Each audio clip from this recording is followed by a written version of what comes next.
Ah d'accord, je voulais parler un peu plus de Maeve de la série The Boys, et évidemment c'est un personnage qui est probablement l'un de mes préférés dans la série.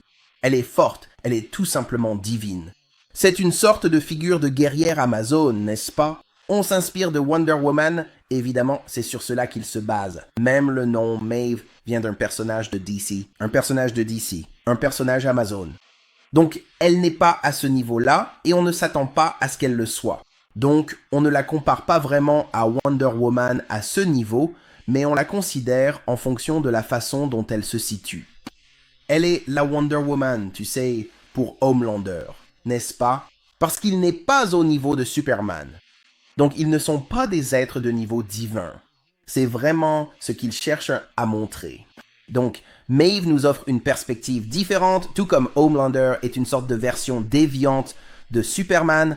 C'est Superman, mais s'il avait tout ce traumatisme. C'est ce qu'est Maeve, non? Donc, elle apparaît comme un symbole du féminisme, mais vraiment enchaînée. Alors que Wonder Woman incarne la vérité, la justice, la compassion, la force physique et féminine. Maeve était juste censée représenter tout cela, n'est-ce pas? Elle raconte une histoire où, un jour, elle voulait être une héroïne. Elle a essayé de l'être. Mais dans le monde de Vought, elle n'est qu'un outil de marketing. Ils l'ont vraiment symboliquement arrachée à ce qu'elle était, tu vois. Cette force de la nature est devenue un simple outil qu'ils exploitent. C'est ce qui arrive au féminisme d'entreprise quand ils troquent l'émancipation contre ça. Ce qu'elle obtient, c'est l'exploitation. Elle est présentée comme une déesse qu'on vend dans la boue. C'est vraiment comme ça qu'ils la représentent, non? Et il y a une sorte de regard étrange sur elle. Parce qu'elle est complice de cette oppression, elle n'est pas seulement une victime. Elle est, tu sais, bien plus complexe que ça parce qu'elle commence vraiment du bon côté. Et elle est témoin de toutes ces horreurs, surtout de la tyrannie de Homelander. Et elle, tu sais, pour diverses raisons. Elle ne peut rien y faire, vraiment, elle ne le peut pas. Elle pourrait essayer, et d'ailleurs, elle essaie.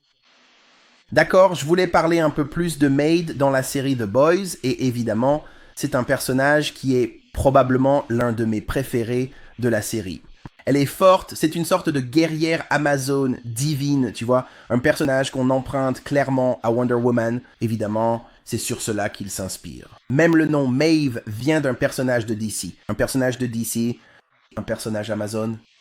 Donc elle n'est pas à ce niveau-là, et on ne s'attend pas à ce qu'elle le soit. On ne la compare donc pas vraiment à Wonder Woman à ce niveau, mais on l'observe dans la façon dont elle évolue. Elle est la Wonder Woman pour, tu sais, Homelander, parce qu'il n'est pas au niveau de Superman. Donc, ils ne sont pas des êtres de niveau divin, c'est vraiment ce qu'ils essaient de montrer.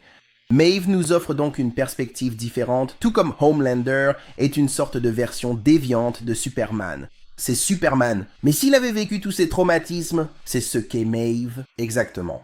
Elle apparaît donc comme un symbole du féminisme, mais vraiment enchaînée. Alors que Wonder Woman incarne la vérité, la justice, la compassion, la force physique et féminine. Maeve était censée représenter tout cela, n'est-ce pas? Elle raconte comment, un jour, elle a voulu être une héroïne. Elle a essayé de l'être, mais dans le monde de Vought, elle n'est qu'un outil de marketing. Ils l'ont vraiment, symboliquement, transformée d'une force de la nature en un simple outil qu'ils exploitent. C'est ce qui arrive au féminisme d'entreprise quand ils troquent l'émancipation contre cela. Ce qu'elle obtient, c'est l'exploitation. Elle est présentée comme une déesse qu'on vend dans la boue. C'est vraiment comme ça qu'ils la représentent, non? Et il y a une sorte de vision étrange d'elle. Parce qu'elle est complice de cette oppression, elle n'est pas seulement une victime. Elle est, tu sais, bien plus complexe que ça. Parce qu'au début, elle est plutôt bonne et elle est témoin de toutes ces horreurs, surtout de la tyrannie de Homelander. Et pour diverses raisons, elle ne peut rien y faire. Elle ne le peut vraiment pas. Elle pourrait essayer et d'une certaine manière, elle essaie. On voit cette évolution du personnage chez elle. Mais tout cela reflète vraiment des vérités douloureuses sur les personnes qui vivent dans des systèmes brisés. Cela peut être comme l'industrie du divertissement ou même le gouvernement, ou en fait tous ces milieux où les gens jouent le jeu en silence. Et elle développe cette culpabilité, cette apathie, et finit par trouver du courage. Mais ce sont des choses qui sont en quelque sorte des symboles classiques de la paralysie morale. Où elle reste coincée là-dedans, elle est comme le témoin silencieux qui finit par devenir cette héroïne malgré elle. Donc c'est bien écrit en termes de la façon dont elle incarne, représente ce personnage, n'est-ce pas? C'est vraiment un niveau d'écriture supérieur à ce sujet. Et puis il y a ça, sa nature sexuelle est révélée, et dans la série, sa bisexualité, et ils sont très clairs à ce sujet. Ils ne tournent pas autour du pot concernant la nature bisexuelle de ce qu'elle est. Elle aime cette femme, et il y a toutes ces situations où elle a des relations sexuelles avec des hommes en tant que figure dominante. Alors, quand cela est révélé, il lui enlève en quelque sorte. C'était quelque chose à propos d'elle-même qu'elle voulait garder, tu sais, très personnel, très privé.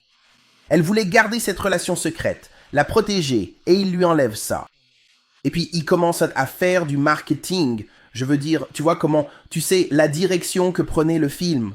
Donc, elle devient cela, et elle incarne, à bien des égards, cette déesse en déclin. C'est ce que le système fait à cette chose dont la représentation est si lumineuse et puissante. Mais maintenant, elle est juste, tu sais, cette alcoolique, elle est un peu épuisée, elle est complètement désabusée par le monde.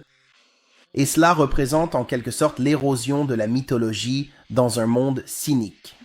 Ses pouvoirs sont divins, mais le traumatisme qu'elle endure, alors qu'elle est aussi forte physiquement qu'elle l'est. Elle est vulnérable à tous les sentiments d'abandon, de culpabilité et de silence. Elle représente donc cette Athéna qui possède une sagesse ignorée et qui est réduite simplement au spectacle. Elle continue de montrer son côté héroïque, la tente d'être une héroïne. Elle a réalisé que tout cela n'est qu'un mensonge, dit-elle. Elle prononce certaines de ses répliques. « Je rêvais de sauver le monde. Maintenant, je veux juste y survivre. » Et cela reflète en quelque sorte le prix de ce système. Comme le fardeau que cela représente, vous savez, je déteste le dire, même parfois pour les personnes à l'intérieur de ce système, qui, vous voyez, comme tout le monde, il en subit les conséquences. Elle vit vraiment cette vie, n'est-ce pas? Elle mène cette vie apparemment enviable vue de l'extérieur, vous voyez? Donc peut-être qu'elle contesterait même mon point de vue sur à quel point sa vie était enviable ou ce qu'elle en a tiré. Mais un personnage très complexe. On retrouve cette interprétation de Diana, donc je considère qu'il s'agit d'une variante de Diana, et je ne pense pas qu'il y ait beaucoup de choses à pointer du doigt aussi précisément que pour Maeve. Et je vais parler davantage d'elle et de ça. Vous savez, de sa relation avec Homelander, que je trouve importante, et de sa relation avec Annie, que je trouve également très significative. Mais merci d'être passé, faites-moi savoir si vous avez des idées ou des informations à ajouter dans les commentaires.